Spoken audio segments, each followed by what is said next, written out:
Hello बच्चों, कैसे हो? उम्मीद है सभी बच्चे अच्छे होंगे। तो वैसे बहुत ज़्यादा टाइम वेस्ट हो चुका है क्योंकि मेरी तबीयत थोड़ी ठीक नहीं थी, इस वजह से मैं वीडियोस के अपडेट दे नहीं पाया आप लोगों को। तो जो चैप्टर है वो है पॉलिटिकल साइंस 11th क्लास का, है ना। मैं आपको अभी बताने जा रहा हूँ पॉलिटिकल साइंस का 11th क्लास का जो है वो फर्स्ट चैप्टर और फर्स्ट बुक का है, और बहुत इंपॉर्टेंट चैप्टर है, यकीन मानो बहुत इंपॉर्टेंट चैप्टर है ये। तो ज़्यादा टाइम वेस्ट ना करके मैं आपको पॉइंट की बात पे आता हूँ। ओके, तो सबसे पहले बात की गई है संविधान। चैप्टर का नाम है संविधान क्यों और कैसे। चैप्टर का नाम है संविधान क्यों और कैसे, और मैं जो बताने जा रहा हूँ वो है संविधान। तो प्लीज़ ध्यान से समझना थोड़ा सा। तो क्या है संविधान? वह लिखित दस्तावेज है। क्या है ये? दस्तावेज जिससे देश की शासन व्यवस्था सुचारू रूप से चलाया जा सकता है। किसी भी देश के अंदर संविधान जो है बहुत अहम, कहीं ना कहीं अहम रोल निभाता है। क्यों? क्योंकि संविधान की वजह से ही सारी एक्टिविटी की जाती है। तो हमारे देश के अंदर तो अभी बात की बात है, इसके ऊपर भी एक पॉइंट है कि हमारे देश भारत के अंदर किस तरीके से संविधान का यूज़ किया जाता है तथा भारत के अंदर किस तरीके का संविधान है। तो फिलहाल तो हम अभी संविधान को समझते हैं। तो संविधान राष्ट्र को समर्पित उस महान ग्रंथ को कहा जाता है जिससे सभी नियम लिखित रूप से होते हैं, जिसके अंदर जितने भी, अब संविधान के अंदर जितने भी रूल्स होते हैं वो कैसे होते हैं? लिखित रूप से लिखे जाते हैं। कैसे?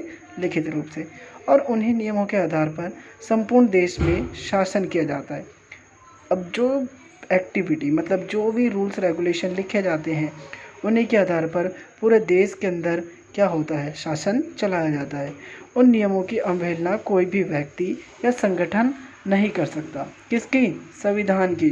संविधान क्या एक इंसान है? नहीं जी, संविधान एक रूल है जिसकी अवहेलना ना ही तो कोई व्यक्ति कर सकता है और ना ही कोई संगठन कर सकता है।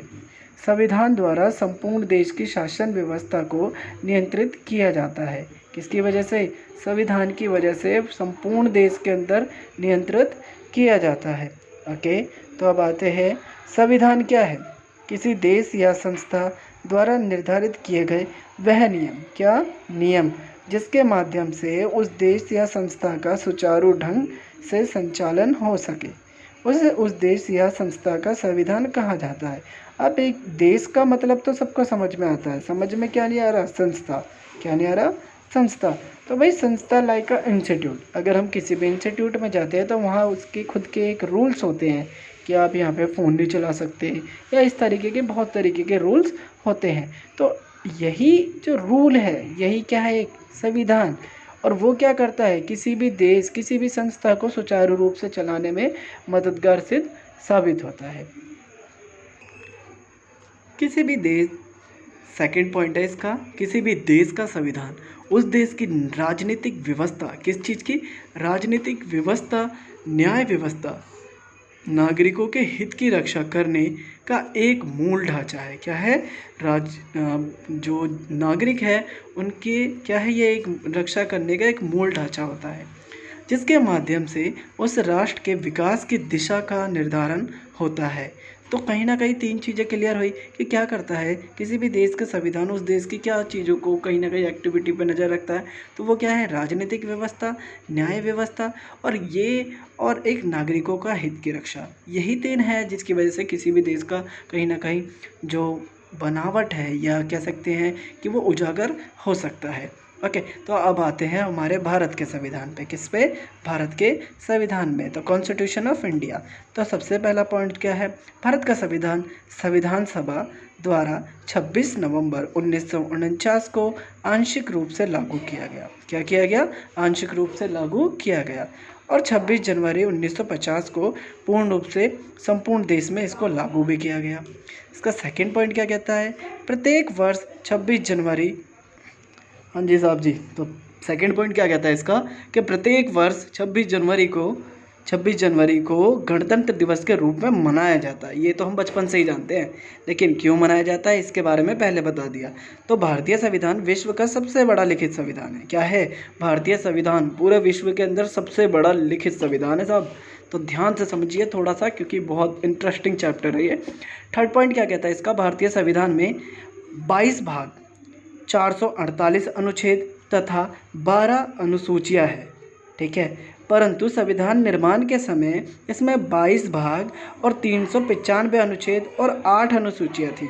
ये कब की बात है? पुरानी बात है। हाँ जी साहब, तो आपने भारतीय संविधान को समझ लिया, तो अब इसके पॉइंट को समझते हैं। क्या कहता है पॉइंट? भारतीय संविधान सभा के अस्थाई अध्यक्ष श्री सचिंदर सिन्हा को निर्वाचित किया गया। उसके बाद डॉक्टर राजेंद्र प्रसाद को संविधान सभा का स्थायी अध्यक्ष बनाया गया था। संविधान सभा की प्रारूप समिति के अध्यक्ष डॉक्टर भीमराव अंबेडकर जी थे।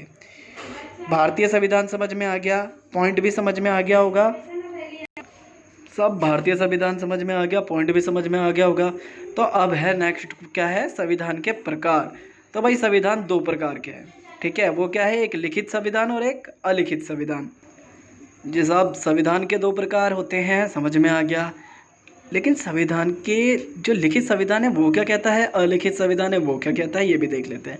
तो लिखित संविधान, विश्व का प्रथम लिखित संविधान संयुक्त राज्य अमेरिका का है तथा संसार का सबसे बड़ा लिखित संविधान वो भारत का है। तो इस बात तो बड़ा गर्व होता है हमें, ठीक है। तो नेक्स्ट क्या है? अलिखित संविधान। जैसे जिनके लिखित संविधान नहीं है, जो रिटर्न में संविधान नहीं है, वो है ब्रिटेन, कनाडा, सऊदी अरब। इन देशों का जो संविधान है वो कैसा है? अलिखित है, ठीक है। बाकी और जो है सबसे बड़ा तो आपको पता लग गया, अमेरिका। फिर पूरे वर्ल्ड का वो है सबसे बड़ा कौन सा है लिखित संविधान? भारत का। तो इस बात पे तो भाई मेरे को तो बहुत प्राउड होती है और सबको होना भी चाहिए। ओके, तो नेक्स्ट देखते हैं। 3-4 चीज़ें क्लियर हो चुकी होगी साहब। ये बहुत इंपॉर्टेंट है।